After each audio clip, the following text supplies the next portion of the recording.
हर इंसान जिंदगी की राह में कभी ना कभी किसी मोड़ पर रुकता है, किसी सहारे की तलाश में। पर उस वक्त एक सवाल उठता है, क्या कोई और हमारे लिए वो रास्ता चल सकता है? क्या कोई और हमें बचा सकता है जब तूफान हमारे भीतर उठता है?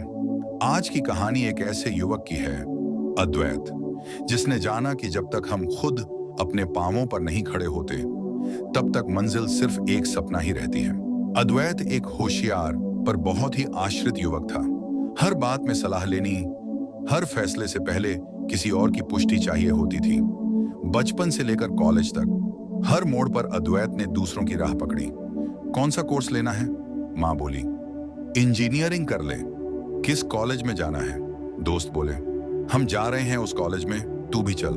वो चल पड़ा, लेकिन खुद के भीतर एक खामोशी थी। वो सब कुछ कर रहा था जो दूसरों ने कहा, पर अंदर से खालीपन, बेचैनी और एक सवाल, मैं खुद कौन हूं और मेरा रास्ता क्या है? कॉलेज का आखिरी साल आया। कैंपस प्लेसमेंट में अद्वैत फेल हो गया। सब दोस्तों को नौकरी मिल गई और अद्वैत अकेला रह गया। शायद मैं काबिल नहीं हूं, यही सोचकर वो अपने शहर लौट आया। एक शाम वो यूं ही एक पुराने मंदिर में बैठा था। वहां एक वृद्ध बौद्ध साधु ध्यान कर रहे थे। अद्वैत उनके पास बैठ गया और बोला, सब मुझे रास्ता दिखाते रहे, मैं चलता गया, पर मंजिल आज भी नहीं मिली। साधु ने मुस्कुराते हुए कहा, बेटा, दूसरों के दिखाए रास्ते पर चलने वाला कभी अपनी मंजिल नहीं पाता। रास्ता वो नहीं होता जो सामने दिखे, रास्ता वो होता है जो भीतर से उभरे। अद्वैत चौंका।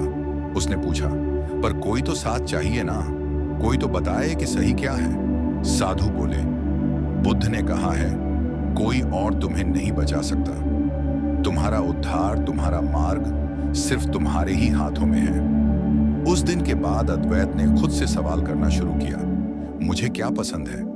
किस चीज से मेरी रूह जुड़ती है? अगर ये जिंदगी मेरी है, तो इसके फैसले भी मेरे क्यों नहीं हैं? वो हर सुबह ध्यान करता, लिखता, पढ़ता और खुद को समझने की कोशिश करता। उसने धीरे धीरे सबकी सलाहों को सुना, पर अब उन्हें अपने अंदर के सच से तौला।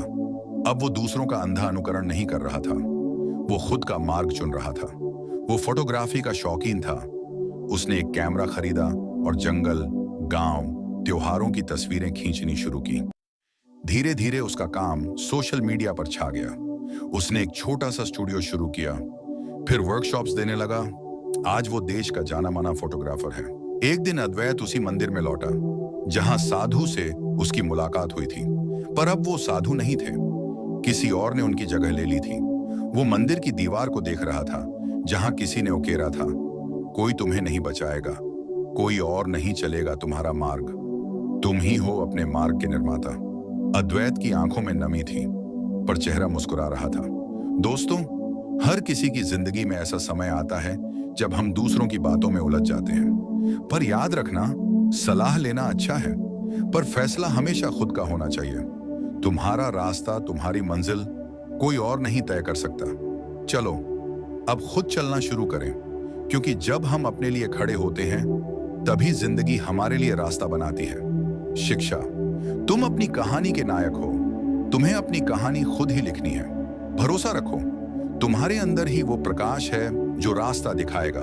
बस उस पर चलने की हिम्मत करो। तो दोस्तों, ये थी भगवान गौतम बुद्ध और बौद्ध धर्म से जुड़ी एक बेहद महत्वपूर्ण सीख। आपको आज की यह कहानी कैसी लगी? कमेंट करके जरूर बताइए। और हाँ, ऐसे ही ज्ञानवर्धक और प्रेरणादायक किस्सों के लिए जुड़े रहिए। मिलते हैं अगली वीडियो में।